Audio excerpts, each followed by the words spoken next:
Hi, welcome to Culturally Determined on Blogging Heads. I'm your host, Aryeh Cohen-Wade, and my guest today is Milton Lawson. Milton, could you please introduce yourself? Hi there, Milton Lawson here, comic book writer based out of Houston, Texas. And I'm an ex Blogging Head alumnus where I edited videos and was a coworker of Aryeh's. And apparently, I'm here substituting for the mighty Daniel Kaufman today. Right, in a way, yes. Okay, so the backstory of this episode is there's a topic that I've long wanted to talk about on Culturally Determined, and it's so sort of semi-obscure, and I wonder if anyone else in the world really cares about it. So I've held off on doing it, but my time on the Bloggies platform is coming to a close. I'm going to be taking the show independent pretty soon, and so I wanted to get this in, and then Dan and I had a bet going in about whether Trump would win or lose in 2020, and the whoever won the bet got to pick a topic for the guest to come on and talk about. And so, Trump lost. I won the bet. I picked Transformers the movie. Dan, for various reasons, some family reasons, didn't have the time to watch the very silly Transformers the movie, animated movie 1986. And so he bowed out. I'm taking on his reward / punishment. Yes, he bowed out. And so I reached out to you as someone who is in the comic book world, knows a lot about, nerdy sci-fi crap from the the 70s, 80s, and 90s. And you very kindly agreed to watch Transformers the movie and come on and talk about it. So thank you for doing so. But there's also some things that are particular to your interests related to the movie, and I guess that's a little teaser that maybe we'll talk about, which is that Orson Welles, somewhat famously, voiced the main villain in the movie, and it was his last role. He died like mere days after doing the recording, and so the director and star of Citizen Kane, his final film role was as Unicron, the giant robot planet god that consumes other planets, and is the main antagonist of Transformers the movie from 1986.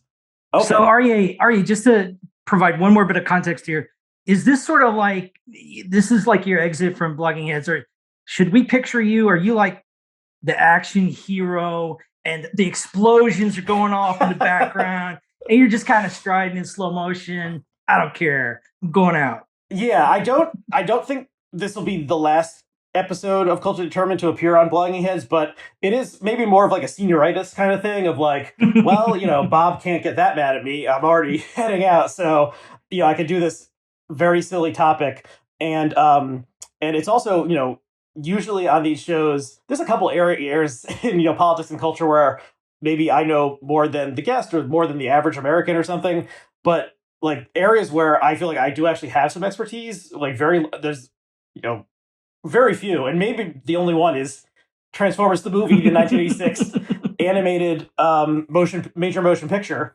And so thank you again for coming on and talking about this. And so one way into this is actually an obituary came across the wires a couple days ago, and it was for a man named Henry Ornstein, and he died. I think he was 98. I got on the New York Times app, I got an alert for this, which that's usually a major news story if there's an alert, especially for a obituary. And so, Henry Ornstein, not a famous person, but the little icon that came up with Henry Ornstein on the New York Times app alert was a picture of the Optimus Prime action figure from 1984 from Transformers, the original one. And so this man, Henry Ornstein, had a fascinating life, and the link to his New York Times obituary is below, or will be below. And so he died at age 98. The cause was COVID-19, and Henry Ornstein was a Holocaust survivor, and he immigrated to the United States after World War II and started a small toy company and had sort of toys like in the 50s and 60s, things like Susie Homemaker and Johnny Seven One Man Army toy gun, and, and other things like that. And then eventually he sort of became sort of like a freelancer or something. And then in the early 80s, he was at this event, Toy Fair, that is like the industry convention for the toy industry. And he saw these little Japanese toys that were a car or a plane that turned into a robot. And he thought, wow, this is really something. And he brokered the deal between the Japanese manufacturer of these action figures. There's actually a couple different companies that made these, and Hasbro, who bought the bought the worldwide rights except for Japan for these toys, and took them all, changed them all around, and turned them into Transformers. So this guy played a key role in the creation of Transformers, and then he also actually invented the tiny camera that if you watch poker, like No Limit Poker, Texas Hold'em on TV. Oh, really? The one that's like under the felt? Yes, the thing that the like camera that's built into the felt of the table. That was like his late in life thing. Was he he invented that? So a very interesting person.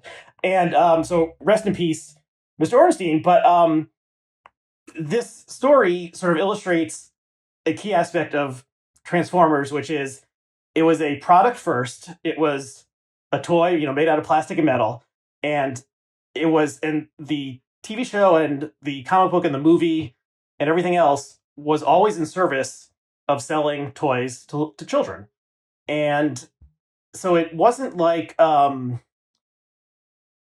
it was somewhere so the whole thing was somewhere between a commercial and a like purely creative work.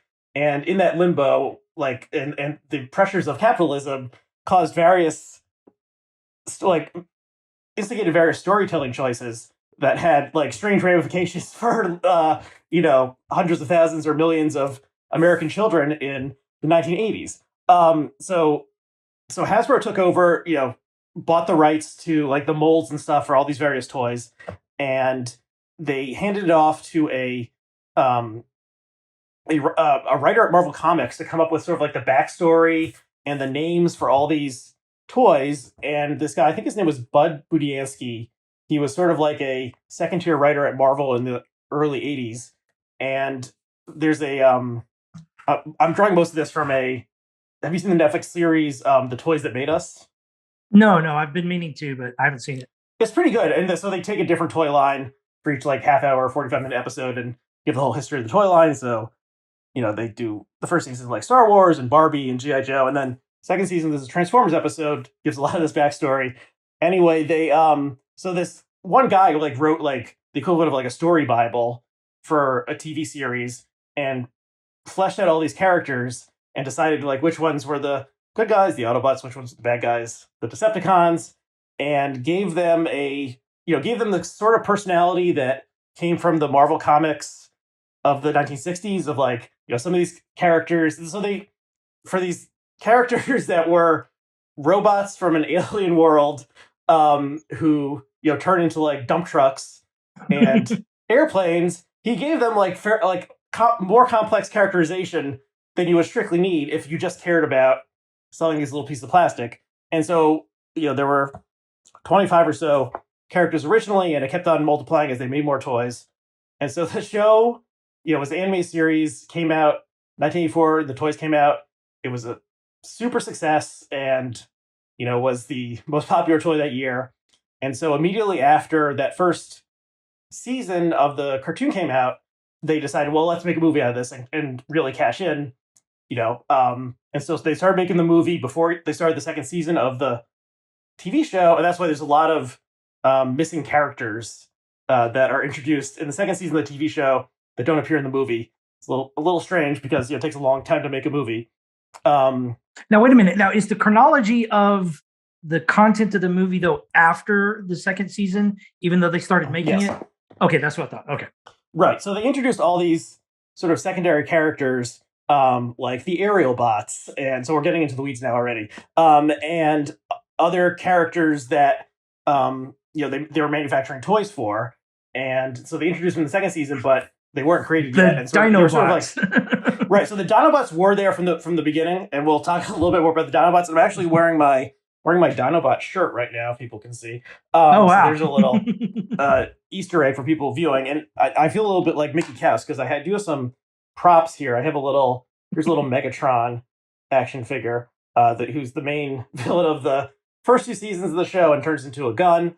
That's the kind of thing you couldn't do today. And yeah, so okay, so they write. So there's sort of like 2 tracks where they're writing the second season of the show, writing this movie, hiring like a higher class of animator to do the movie, and then also in its creation they decided to do they made a lot of strange creative choices. So one was the the show was set sort of contemporaneously in the mid 1980s. They decided we're going to vault ahead into the future, into all the way into the year 2005. So that's one of the first lines of dialogue in the movie it is the year 2005. And, a futuristic world has been presented to us with hovercraft and all sorts of, interesting things like that. And so all the classic thing with the Transformers was, Optimus Prime looked like a truck and, it looked like a race car or something. And so suddenly all the new characters they introduce have these futuristic alt modes. So it's a little bit different. And then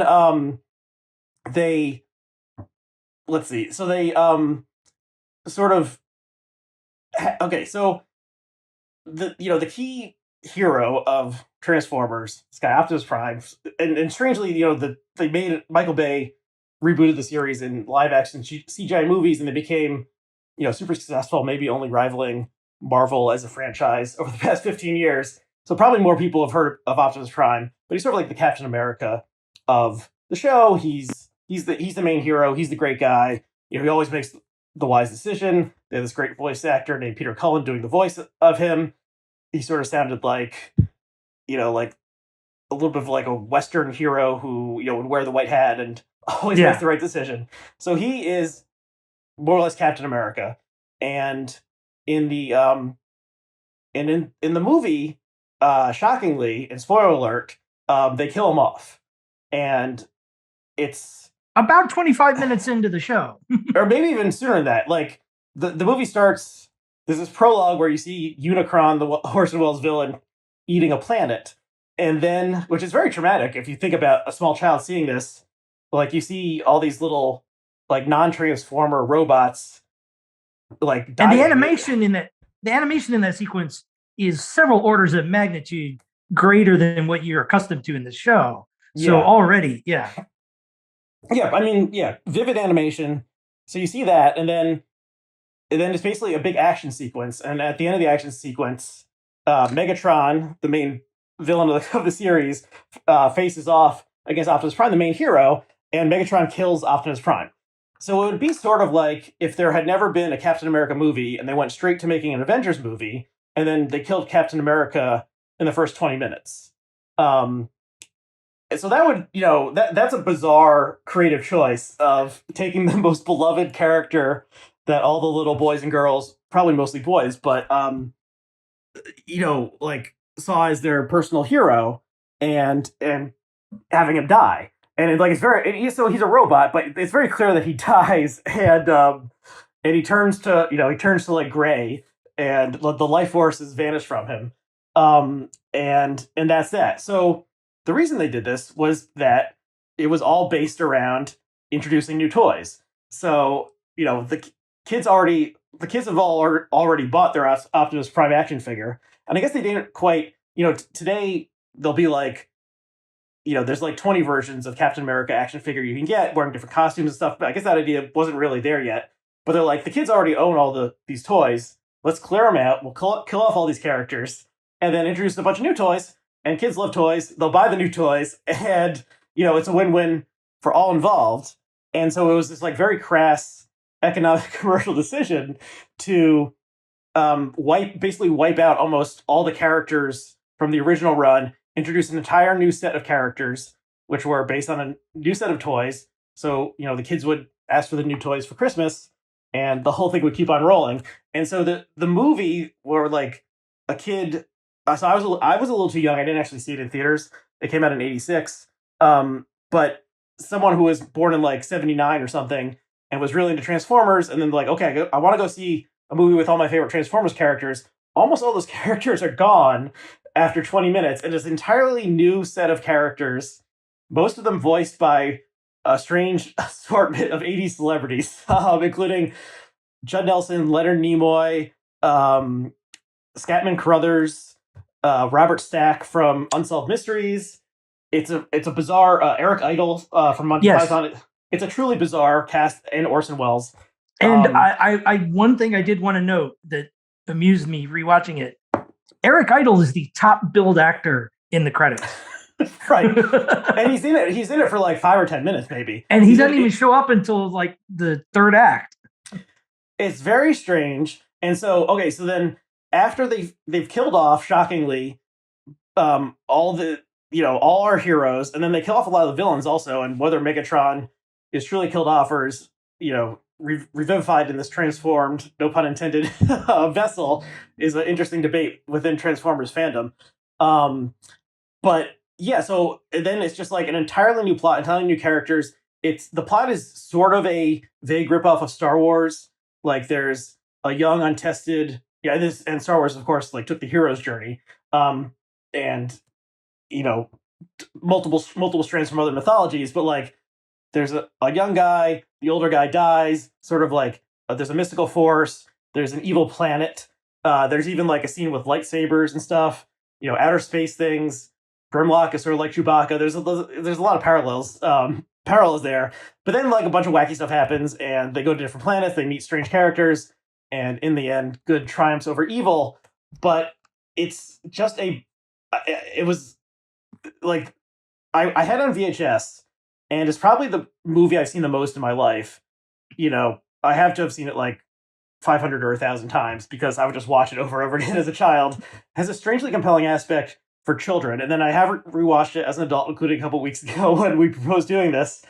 And I think it mostly does hold up. If you sort of accept that it's, a weird 80s movie, it has this commercial imperative. It also bizarrely has like a full orchestral score that's entirely digital, like 80s synth music. That's actually pretty good. And also a lot of like 80s hair band rock songs built into it. So there's just all these this strange mixture. Like, why did it's not like little kid songs. They're sort of like angsty teenager songs or something that they bring in. And so the soundtrack is like kind of decent for a a children's movie from the mid 80s. Okay, I've talked way too much. What did you think? So maybe you had seen this as a kid, or you hadn't seen this at least in decades. What did you think watching this strange cultural product? I did actually see it in the theater. Okay, what do you remember about that? I remember I was at an age where I was right at that age where I was actually too old to really be into something like Transformers or G.I. Joe at the time. And so I kind of hid that fandom from friends. And of course, they were all doing the same thing. So I was very conflicted on it because when I saw it in the theater, I really loved the jump in animation quality, and there were a couple of the new characters that I thought were really intriguing and fantastic. But I was thrown off by the crass decision to focus so heavily on the new characters. And funnily enough, that remains my primary critique of the film today. I wish they had given a writer the mandate of, hey, it is very important to us to usher in this new generation of toys. And you could do that, but save the heroic death of Optimus Prime for the third act where it belongs. And so it feels like the way I experienced the movie is, oh, wait a minute, this is not the movie that it should be. So I have to completely set aside what I want it to be and accept that it's this new. It it's more of the first episode in a new generation of characters than it is a conclusion to the original ones. And I think that that's just a ridiculous and unnecessary, unforced error from a creative point of view. But all of the merits that you mentioned are definitely true. The energy of the performances from this pretty stellar cast still holds up very well. I was particularly amused by Eric Idle's character's sort of riff on television culture. He's constantly spinning. He speaks like in slogans from commercials and like jingles or like TV show slogans or something. It's a strange society that somehow has received Earth's culture, and they're the Junkions, they're called. They like live on a planet made of junk, and they can sort of like disassemble and reassemble themselves from trash, and then like they've absorbed America's trash culture and speak in this they only can say like marketing slogans or something. It's strange. Only available for 90 days, stuff like that. Yeah, and he's also talking very fast. He has a British accent, and they modulate a lot of these voices to make them sound quasi robotic. So it's hard to figure out even what he's saying. But the funny thing to me, but the funny thing to me is like it starts off as gibberish, but then as you catch on to what the premise or the concept is, eventually it becomes like an intelligible language, and you can actually get meaning out of what he's saying. And I thought that was a whole lot of fun. Contrasting adolescent Milton and older Milton here. One big difference was when I was a kid, there were a lot of the individual Transformers that I just did not like because I'm like a sci-fi fan, and all the robot stuff to me is so cool. But then, like, why are you going to turn into like an 18-wheeler? Why are you going to turn into a toaster? Well, they're robots in disguise. Yes. So, okay. Yes. They are in disguise. The original conceit of the show was that there are these aliens from another planet who are robots who can turn into sort of, quasi-alien vehicles and hovercrafts and stuff like that. They land on Earth. They're during the time of the dinosaurs. They're in a volcano dormant for 65 million years. There's a volcanic eruption. They're awoken.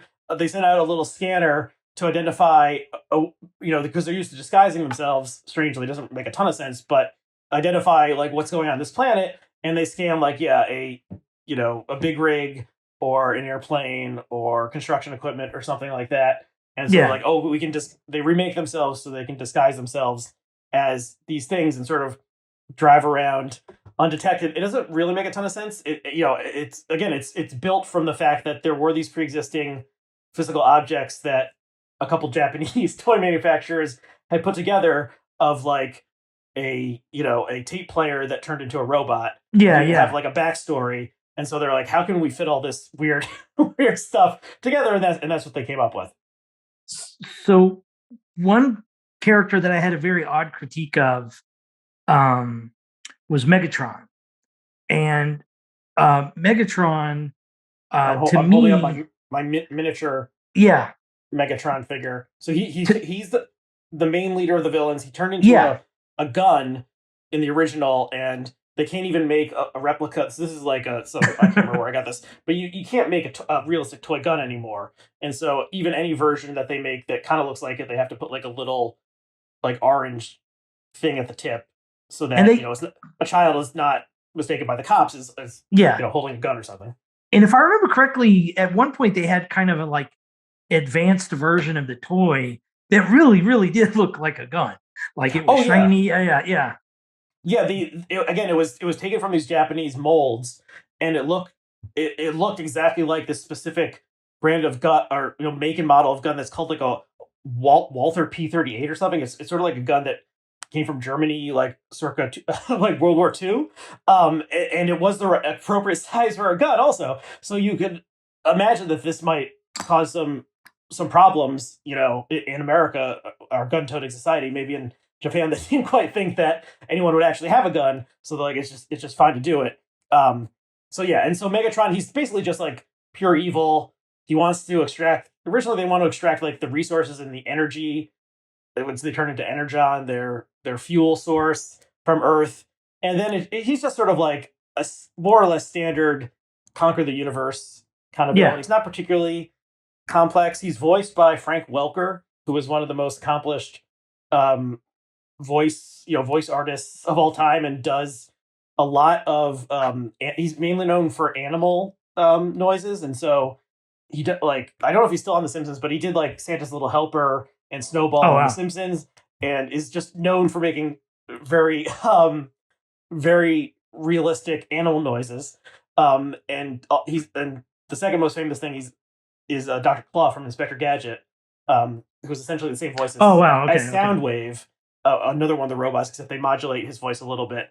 But yeah, he's like very well known within within Yeah. the world of animation. So when I had this weird critique about Megatron, my weird critique is that when he transforms into his weapon, one of the other Decepticons needs to shoot him. Right. And I thought, what kind of dangerous villain are you if you need the other guy to shoot you? Mhm. So I loved I liked you called him revivified form in Transformers the movie, where he becomes this Galvatron. And I thought Galvatron was a better design as a kid because he could stand alone as like a tripod and shoot. Yeah, he's sort of a cannon or like a tank, somewhere between a tank and a cannon that shoots like lasers and stuff. And so I've transformed Megatron while you were speaking, and you can see his sort of gun shape, but they added this little orange thing, so even Okay. the wouldn't be mistaken as an actual gun. So that's the fun. That's the core fun of the toys. It's just like you can and like you changed it, and that was what captured my imagination as a small child. But yeah, So now okay, I want to reverse myself on that opinion. Like as an adult now, Megatron is a much cleaner and cooler design. Galvatron is not as amazing as I thought he was, but he's still a cool derivative version. Yeah, and I loved, of course, that he's voiced by Leonard Nimoy. So I still really do like the character. Yeah, so they had this strange sort of characterization of Megatron and his second in command, Starscream, and I guess there's other there's other storylines that has this where like the second in command is always scheming against the main guy and trying to take over and so forth. And so yeah, Megatron is reliant when he turns into a gun. He's reliant on someone else to shoot him, and that's usually Starscream. But then so it's like why does Megatron keep Starscream around when Starscream is always trying to take over? That's that never makes a ton of sense. And there's I'm sure there's plenty of like fan fiction that explores like a different possible relationship between these two characters. And so Megatron is like close to death. The big fight with Optimus, he's left for dead, but he says, "Wait, I still function." And Starscream throws him out into outer space and basically like launches a coup to take over. And so Megatron is like, near death, floating through outer space. And who does he encounter? The giant evil planet from the beginning. And that planet has not spoken up until now, and it speaks, and it's Orson Welles. And so what did you think about that moment as an adult especially one who has an interest in Orson Welles' life? Well, I had forgotten just how modulated the effect was of Unicron. When I saw it as a kid, I was aware of who Orson Welles was. So I was aware that he was doing the voice. But as an adult going back, I was kind of surprised at how disguised his voice was. I think most people, if they weren't aware of this fact and they played the audio track, it would take a very seasoned Wellesian ear to identify that he's the one giving this performance, which is kind of weird because they've got him very highly billed in the credits there. So I thought that was a surprise. Yeah, I suppose. Strange. So one possible explanation is that he was literally near death, in that he was so weak that he couldn't like project the famous like deep voice, and so they had to like in order to like ramp up the voice and make it sound scary, they had to like modulate it that much and distort it so you can't really tell it's him. And then it's like, well, why did they bring him on to begin with? I have no idea exactly why, but it's it's just weird. It's bizarre. And that this was his last screen role. I mean, as time progressed, he was doing less high end products, and he was like a spokesman for a wine or something like that. But yeah, on the song, we'll serve no wine before it's time. Yes. Yeah, and it's just very strange. I should note, otherwise the Wellesians are going to kick me. There is some dispute as to what deserves the name of Welles's last performance. There was also at the time a Henry Jaglom film in which he plays a small role, and I think it was filmed obviously before Transformers, but released after Transformers. So depending on how you score it, that some people will say that was his last on-screen performance. But yeah, for all practical purposes, it was his last major role in the movies. Yeah, and I mean, I think he did die like within days of finishing the recording, and there was even a lot of my knowledge, people may be shocked by how knowledgeable I am about this nonsense. A lot of it comes from like being into Usenet around 1996, and which was like a message board system sort of before the web came around. And so, that was an era of like fan theorizing about things where there was no like central repository, and it was still very like niche. No one cared about it. So there was always this fan theory that Welles had actually died without finishing his laying down his voice track, and Leonard Nimoy came in and like did the last few lines he didn't record, and they like modulated it down, and people would like take certain clips of Unicron speaking and like mess with the levels or something and say that this, you could tell that this was actually Nimoy saying it. I don't think that ever. So that was like an early sort of fan conspiracy theory kind of. Yeah, I think it was not true. I highly doubt it, but just because in that period, especially when doing commercials, he was well known for, you're getting me for X amount of time. I'm going to come in and I'm going to read the copy. When the clock hits X, I'm out. And so I don't think he would have scheduled more than one day for this particular thing. That makes sense. And he doesn't really, I mean, how many lines does he have? It's like 20 or 25 or something because. Yeah, not a lot. Yeah. So yeah, it's possible that he just finishes within a couple hours. Okay, so Megatron, I'm holding him up now. He's floating along in outer space. He's almost dead, and then he encounters Unicron, and Unicron is like, "Well, I can like give you a new body, and you'll be my servant." And Megatron's like, "I serve no master." And Unicron shoots out some sort of like mental, death ray or something, and Megatron's like, "Fine, I'll do it." And so he's transformed, and this was maybe the scene as a child I was most fascinated by. It's really cool, even still. It's like the Megatron and the other dying Decepticons are like transmogrified into these entirely new characters who also have like futuristic, a styling to them. And so Megatron turns into Galvatron. He's fully healed. He now is like purple and voiced by Leonard Nimoy, and turns into this sort of tank gun thing. And then he zooms off, and then he comes back to the coronation ceremony that Starscream is having. As Starscream, self-appointed the new leader of the Decepticons, and he kills Starscream. And so there was a fan debate about whether it was sort of like, some sort of like mind-body problem or something. Like, was Megatron's essence still in there? And so, because Megatron had put up with Starscream's shenanigans for so many years and like kept him around for some reason, and then as soon as Galvatron comes on the scene, he immediately like nails Starscream with the laser beam, and Starscream like turns turns the stone, disintegrates, and like blows away. And so the line is something like, Starscream says, "Megatron, is that you?" And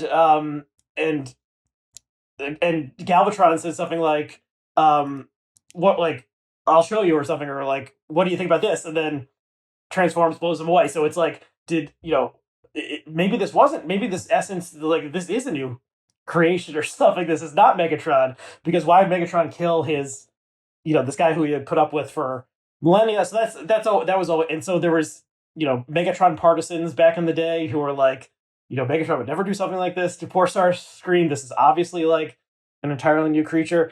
And yeah, so that was another strange aspect, is they killed off Optimus Prime, but they turned Megatron, the main villain, into this like kind of new character, new voice, new look, still is sort of a gun type thing.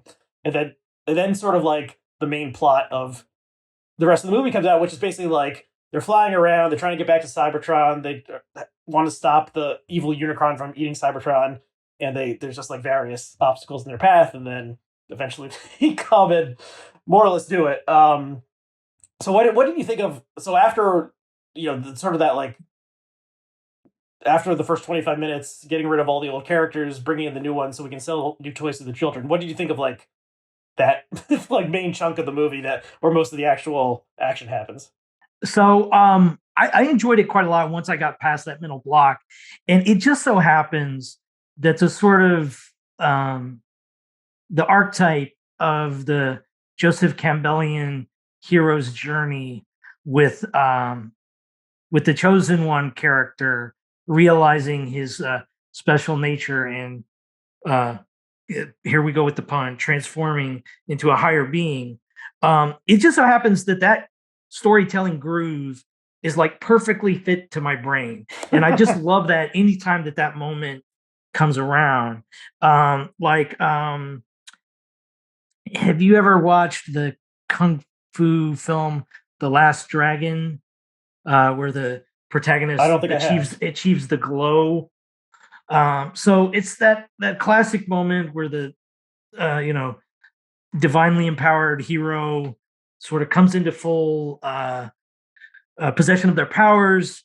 Same kind of thing happened multiple times to Luke Skywalker, Neo in the Matrix, and then we have that moment here with this new character who right starts out with a pretty lame name. Hot Rod is his initial name. He's sort of he's the untested youth character, and when Megatron and Optimus are fighting, he tries to jump in and fight off Megatron, and Megatron overpowers him and sort of takes him hostage. So he is in some small way like responsible for Optimus's death. So he feels guilty about that. But they sort of like, after, it's weird because like all their friends or their teammates or whatever, like 75% of them are just like blown away and dead, and then they're just like off on this sort of fun adventure. They don't spend a lot of time mourning. Yeah, really, they're and so it's like there's a sort of Optimus, the second in command, Ultra Magnus, who's voiced by Robert Stack, takes over. But like he says, "I'm just a soldier." At one point, he's not a natural leader, and then the hero's journey sort of thing is shoehorned in with Hot Rod, and so there's this whole like religious spiritual or something sort of aspect to the story that was entirely, it wasn't in the show at all. He introduced this, and so it's like a knockoff of the Force, except there's this object called the Matrix Autobot Matrix of Leadership. When Optimus is dying, he takes it out of his chest. It's like this glowing sort of orb with handles, and he hands it to Ultra Magnus, or actually he sort of like drops it. Optimus's death scene is very dramatic and sad, and and so Hot Rod like grabs it, hands it to Ultra Magnus, and then Ultra Magnus takes it, but he at a key moment he can't open it, and the prophecy says it will light our darkest hour, at some point, and then so then the actual finale of the movie, Hot Rod does it. He realizes, there's these little finger holes in the handles. Put your hand in there, and you can pull it apart, and it causes some magical blue glowing, substance or force or something to shoot out, and that's what ultimately destroys Unicron, the Orson Welles voice giant planet devouring robot god. Is sort of the accumulated wisdom or power or something of all generations of good robots come together, and then he is transformed literally once again into like a different character, Rodimus Prime, because now he's like he's fulfilled the leadership entirely and is ready to be like the true leader that he was always meant to be. So that's Yeah, that name sort of needed the another redraft there. That's a yeah. It's yeah. So all the original names were come up with by like the Marvel Comics guys. So Optimus Prime, Megatron, and all this other stuff. And then I guess somehow they thought, well, the leader of the Autobots is always called Prime, and so Hot Rod became Rodimus Prime, and Rodimus. I don't quite know. It's a strange word, and I guess fake Greek or something. And you also had Megatron, Unicron, all these sort of pseudo something or other names that they came up with. And then the movie ends. So Unicron is portrayed as this like unstoppable, galactic power force. But once they open the Matrix, he sort of just like blows up, and actually has a pretty dramatic death scene where he sort of like tears off one of his own legs and is like, it's like his insides are going insane or something. He tears himself apart and then blows up. And then like the movie's wrapped up within like 90 seconds of that. They sort of all the Decepticons are sort of shunted to the side, and it and all the Autobots are together, and they say till all are one, like one with the Matrix or something, and that's sort of the end. And then the following this it set it up for the third season of the cartoon, which was set in 2005 and had dealt with entirely all these new characters. That was the last season of the show. It was canceled after that. The movie itself was not a success, which is strange because the show was popular and the toys were bestsellers, but maybe it came a year too late or something. It did not get good reviews. It was too grown up. And also, did you notice that one of the characters says shit? Oh yes, yes, yes. At one point, so it's rated PG. At least I think it is, or it would be rated PG today. There's cursing in it. There's death, dismemberment, transmogrification. There's a lot of weird stuff in here for something that is essentially aimed at like 6-year-olds. And then it ends on this very strange image of the dead Unicron's head, like orbiting Cybertron, the home planet of the Transformers, like a satellite moon or something. And then it freeze frames on that, and that's the end. It almost seems like that maybe they planned an extra 5 minutes or something and ran out of money to do the animation or something. It ends very abruptly. It's fairly compact. It really does have sort of a propulsive motion to it. Like there's a couple slower parts, but like something is almost always happening. A ship is taking off or landing or crash landing or exploding or something. So, and it's almost a musical because all of these action sequences are either with the heavy metal soundtrack or the 80s synth soundtrack you were referring to earlier. Yeah. I don't think a cartoon that, well, I mean, 2D animation is basically dead in movies today, but yeah, I don't think sort of like the full score would be a part of it. And the way the songs come in are like very dramatic. And so there's 2 songs that this 80s hair metal rocker named Stan Bush wrote for the movie. One is Dare and one is The Touch. And then The Touch had a second life because in the movie Boogie Nights, Mark Wahlberg's character sings it when he tries to have a solo recording career. And I don't know exactly why they picked that. I guess it was, like the rights to have it in Boogie Nights were very cheap or something because no one cared about it at that point. And so it had this sort of strange, ironic second life as like a very totally absurd 80s song sung very badly by Mark Wahlberg at Boogie Nights. But like it actually is a pretty good sort of anthemic 80s, like, let's get the job done. You can do it. Pump it up, a song. Yeah, it's all, I don't know. It's such a strange cultural object. And just looking at it as an adult, it's like they have these very mercenary objectives. And so, is this like a commercial? Is it like, what is exactly? It's somewhere in between. And the fact that the toy company said, okay, clear out all the old dreck that, the kids don't want, we want kids to buy new stuff. And that necessitated killing off these beloved characters and introducing entirely new ones. But yet it isn't just a commercial. Like it has like these weird other compelling aspects to it of that like captured the imagination of many children back in the day. I do wonder if you showed this to a kid today, what their interest level would be. I don't know. There's certainly like there's stuff happening on screen constantly, so maybe they would that sort of remains compelling. But yeah, I don't exactly know beyond that. I agree with you in the sense that it's more than a commercial because that is one of the routine lines against the Transformers mythology as a whole. It's dismissed as primarily a toy line, and financially speaking, that's probably true. But you know, once you give folks an opportunity to play with storytelling within those parameters, there's always the potential for something interesting and something that can connect with people. I don't think that. I mean, sure, there's a certain amount of cynicism you can bring to it, but these stories definitely connected with a generation of kids, and there's all kinds of other examples. Um, yeah, this is not a direct one-to-one comparison, and I've made this exact point on Culturally Determined before, but that was so long ago. I'll bring it up again. My favorite anecdote from this type of thing is that the concept of kryptonite in the mythology of Superman was not a creative-driven decision. It literally was handed down from radio management when Superman was a ongoing radio Mhm. broadcast, and the actor who played Superman needed a vacation, and they needed some story reason to keep him out of the show for a week or two, Uh-huh. and the writers invented kryptonite out of that.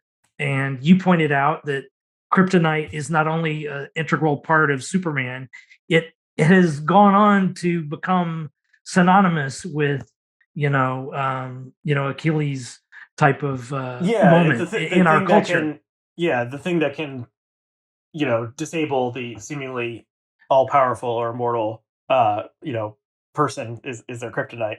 So Um, whatever provides the opportunity to tell an interesting story may have very cynical motives behind it, but there's always the opportunity to spend some gold with it. yeah, and then I guess it's a cliche that like constraint, like art grows out of constraints, and if they were the bosses were like, you have to do XYZ, and creative people are able to use that as, I don't know, a launching pad or a way to push up against things and then go back. So that's definitely what happened here, I think. And I don't know, it's what else do I want to say about this? I've talked so much, and I wonder if anyone who has who did not wasn't born between like 1978 and 1985 cares about this at all. Um, but let me see if there's anything else I want to say. I mean, I you unfortunately it's not available on streaming for free, but it's on Amazon. If anyone has is interested in watching this after listening to it, and I watched I actually watched the Blu-ray, and they did a great, it's cell animation, which you don't see that much anymore, and it's not like at the level of Studio Ghibli or something, but it's pretty good, um and there's some very impressive scenes. When remember that these were all being drawn by hand, it is pretty impressive because we're so used to CGI animation at this point. Um, And the yeah. music is ridiculously fun. The the composer for the synthesizer music is the same guy who did the music for Rocky 4. Yes. And I don't know if Vince you're aware of this, DiCola but is his name, I think. yeah, yeah. And Sylvester Stallone just released a director's cut of Rocky 4, which at the point you asked me to watch Transformers, I had not seen yet. And I was so pumped up by the music in Transformers, I immediately turned on Rocky 4. So I had a nice mid 80s film festival that night. Oh, that's nice. Yeah. So Rocky Four contains, in my opinion, the best training sequence. Oh, In yeah, yeah. the 1980s like oeuvre of training sequences, and it's scored by this Vince DiCola guy who's only like playing on a synthesizer, and it's such a funny. I'll track the link down and include it on YouTube. I've watched it multiple times. It's such a funny scene because Rocky is going back up against Drago.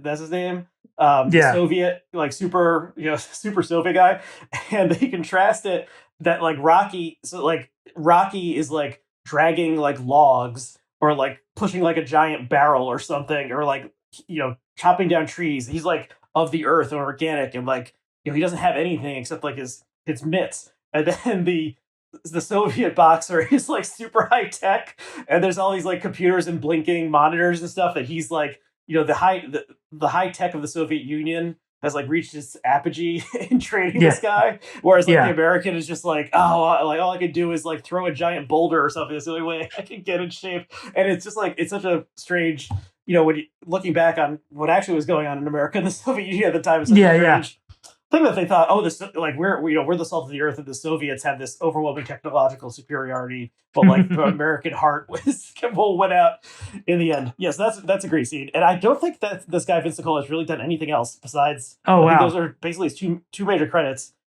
He's support, maybe he does commercials or something, but yeah. So I have a potentially obscure question for you. Now, you mentioned the comics. Were you reading the Transformer comics during this time period that the movie came out? I sort of was. I mean, I was too young. I would have been only 3 when the movie came out. It was more like a couple years later I was reading them, but I was more just like looking at the drawings. Like I don't think I even really read them, but I did get them, and so Marvel put them out, and Marvel had some sort of co-producing credit on this movie, and their logo is from the 80s is in it. Maybe this is one of the earliest. I mean, they must have been involved in like the handful of other motion pictures that came out in the 70s for Marvel characters, but so it was never super popular, and it continued to the animated series ended. The toys came out for a couple of years after that. It continued to like introduce the new characters from the new toys, and basically just like went off in weird directions because no one at Marvel seemed to be paying attention to it. So I'm going to give you a homework assignment here to see if you can confirm. I've got a pretty hazy, but I'm pretty sure on this memory. Contemporaneous with the release of the movie, the storyline in the comics also involved the death of Optimus Prime, but like death in air quotes. And I don't know if that was strategically planned or just fortuitous. But in the comics, if I remember correctly, he goes into like a coma, and the supporting characters around him are like children, but precocious children. And one of the kids saves Optimus Prime's soul on a floppy disk. This sounds plausible. That's how they bring him back in the comics. So look that up. I'm sure you can track that down somewhere. Yeah, and so in the show, they eventually did bring him back because I think, I guess within the world of comic books and so forth, no one is really ever dead forever. But I think because of the backlash of killing off the beloved character, like late in the 3rd season, they brought him back, and so at the very end, he's like there, but they didn't bring back all the other characters who they killed off. It was just Optimus. Although at some point there's an episode where Starscream's like soul is sort of floating around and like inhabits like a regular robot or something who's not a Transformer. So they did play around with some of this stuff, but yeah, I think they sort of realized that they ultimately made a storytelling mistake by killing off the most beloved superhero character in the show. And yeah. I did also want to mention early on you mentioned, and a few times throughout this, you've mentioned a doubt as to how resonant it might still be.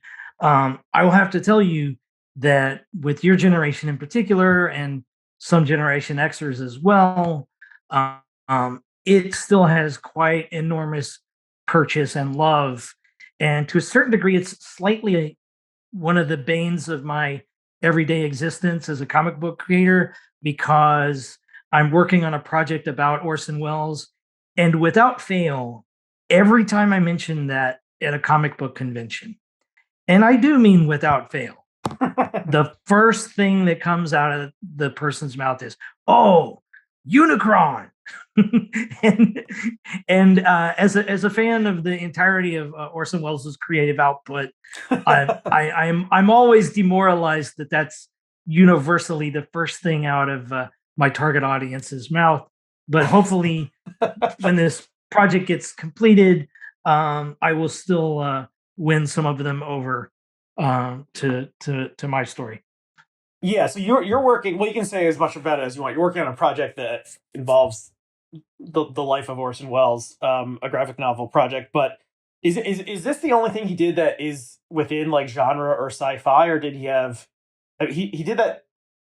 He did this strange thing that I watched bizarrely in middle school. I may have mentioned this on the show before. One point, our middle school teacher, math teacher, like seventh grade, was telling us about Nostradamus, and none of the kids knew what it was. So she brought in this like semi-documentary that was made in the 80s about Nostradamus's predictions, and he did the voiceover for that. And it had these lines that are like, according to this, the nuclear war annihilating New York City will happen in 1991, and, like very dramatically. And so that is, I guess, quasi genre. But for the average like sci-fi fan, what is their what would they have encountered Orson Welles' work anywhere else? I don't think, especially in the later eras, but in the early era when he was on radio, he did a couple of different. Well, I guess War of the Worlds, is of course genre. But he also did the voice of the Shadow, which is kind of like a pre-Batman character. Right. Okay.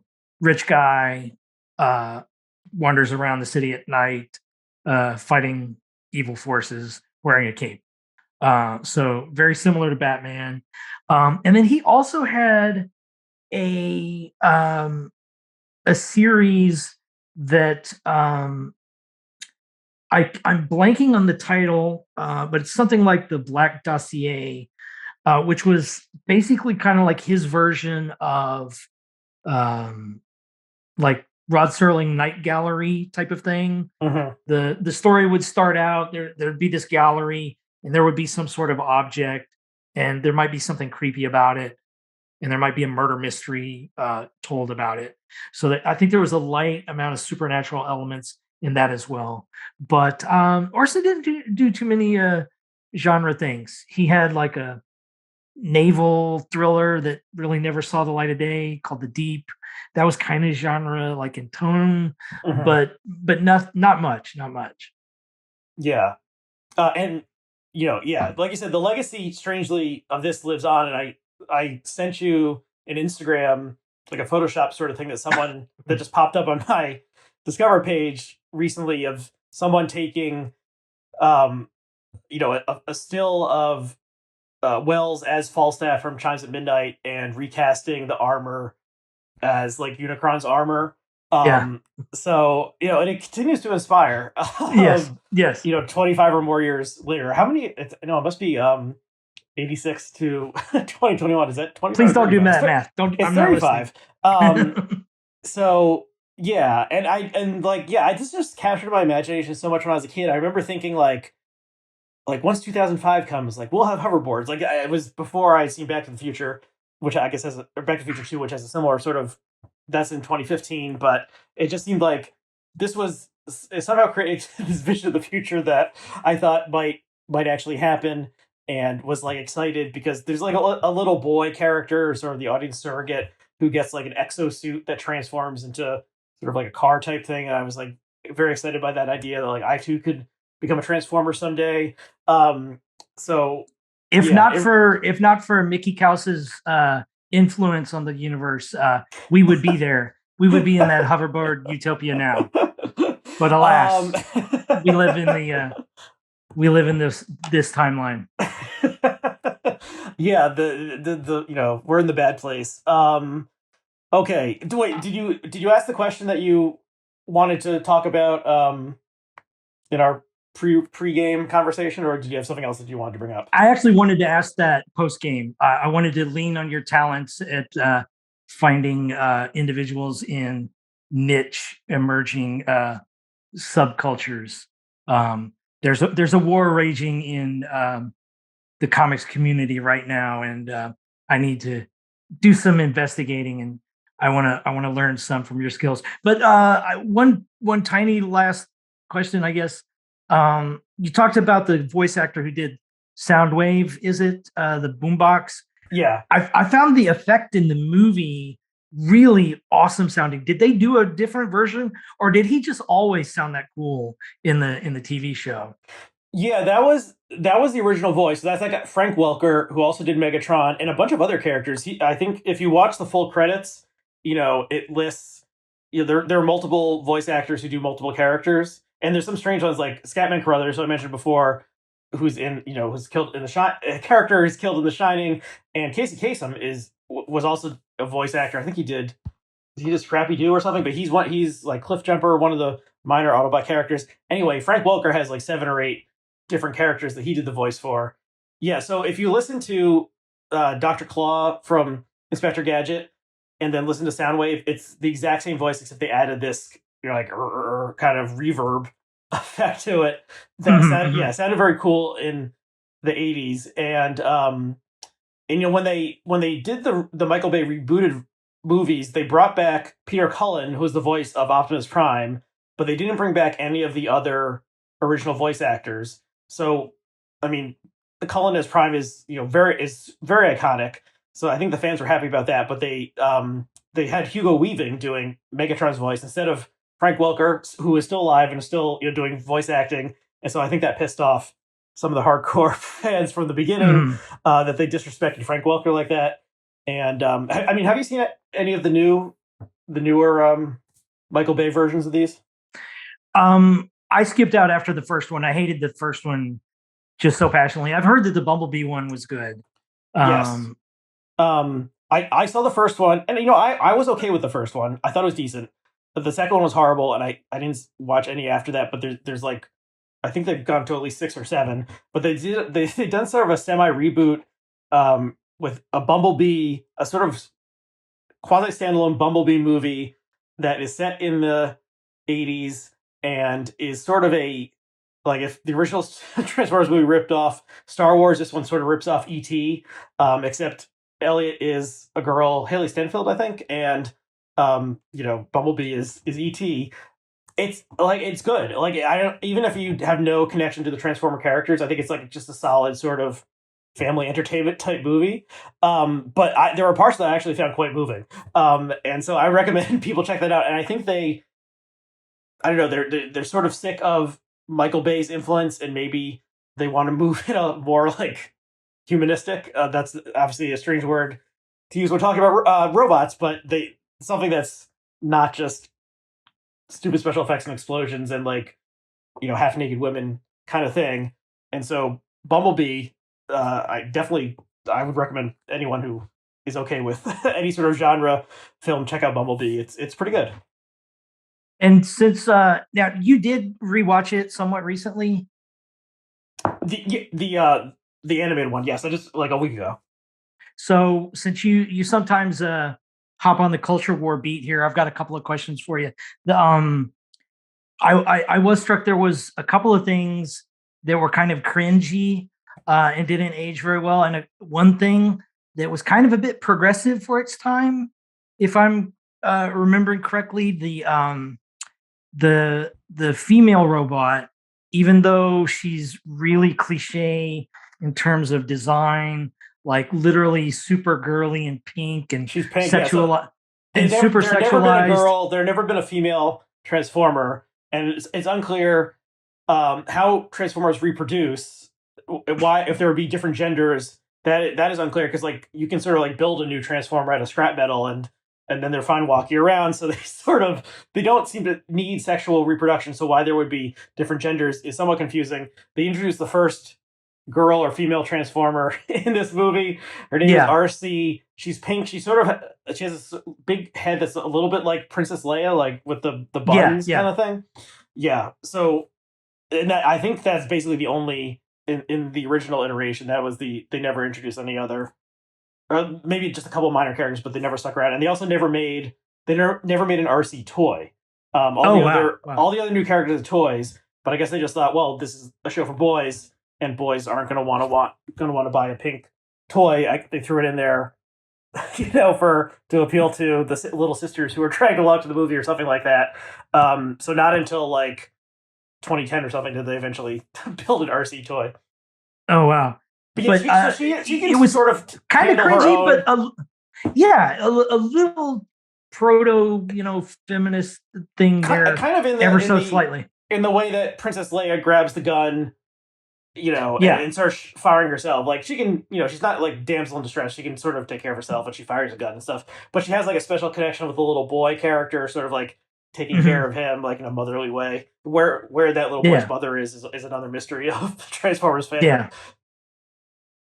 So Yeah. is that And then, progressive? I don't exactly know. But it yeah. seems below Yeah. Princess Leia in terms of characterization and like Yeah. autonomy of a female character. Yeah.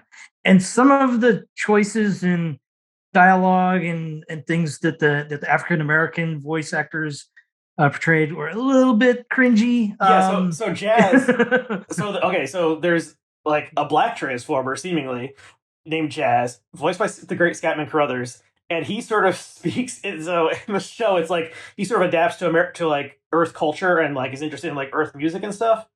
And so he sort of speaks in a sort of like jivey kind of Yeah. way that is sort of Kind of feels offensive. more like a late 60s, early 70s sort of cliche slang. And here it Yeah, is in the mid to late 80s. yeah, It feels kind of retro. that it is And not kind in of a good way. strange. I don't know if there were if any of the other voice actors were black, or if the only black voice actor was doing the voice of this sort of black coded character. I think there was one other, but I'm drawing a blank. Yeah. But I had another. I remember another cringe moment. But There's the character who's sort of the Autobot version of Soundwave, whose name is Blaster, who's like a boombox. He also has sort of a black, African American vernacular English sort of way of talking. And I don't know if I'm guessing that was a white voice actor who did him, because no one was cared about those things 35 years ago, or was even paying attention to who was voicing cartoon characters, I guess. yeah. Yeah, I don't. If the does the movie have any politics? Is maybe something interesting to think about. I'm not exactly sure. I mean, it's good versus evil. I did want to mention the tagline to the movie. The official tagline of the movie poster is "Beyond good, beyond evil, beyond your wildest imagination," which is so grandiose and insane. Like they've transcended traditional morality. Like your mind will be blown. Like possibly a new moral system will roll out of this thing. So it's like Nietzschean in some bizarre way. Yeah. So, but aside from that sort of standard good versus evil thing, I don't know. I don't know if there's anything really beyond that. There's parts where it seems like the good guys and the bad guys have to team up to fight Unicron, but then it's always like Galvatron or Megatron is always like immediately ready to like betray Unicron. Sure. Yeah. Try to serve his own ends, and then he gets the brain raised or something. So it's not. You couldn't even say it's sort of like a